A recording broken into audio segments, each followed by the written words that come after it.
Hinimatay, anong gagawin mo? Ang first reaction ng marami ay yugyugin, sampalin o paupuin agad para painumin ng tubig.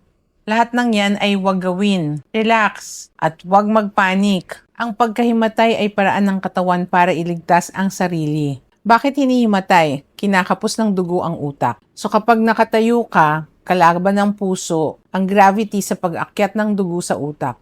So nagba-blackout. Kapag nakahiga ka, pantay na ang puso at utak, wala ng gravity, madali ang pagbalik ng dugo sa ulo. So fainting is actually a survival mechanism. Kaya huwag paupuin agad. Kapag pinaupo mo siya, lalaban ulit ang dugo sa gravity. Mahihilo lang siya ulit. Hayaan siyang nakahiga, huwag painumin. Ang taong groggy ay hindi makakalunok ng maayos. So pwede siyang mabulunan at pumunta ang tubig sa baga. Ang tawag natin dito ay aspiration.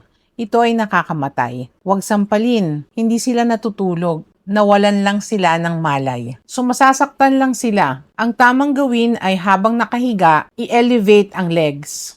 Itaas ang paa ng pasyente ng mas mataas sa puso. So gamitan sila ng unan o upuan. So bakit?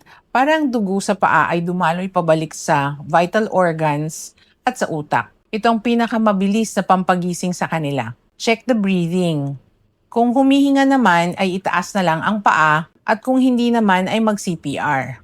So share this para alam nila ang maaari nilang gawin kapag may hinimatay sa paligid nila at habang naghihintay ng medical team. So follow for more life-saving tips.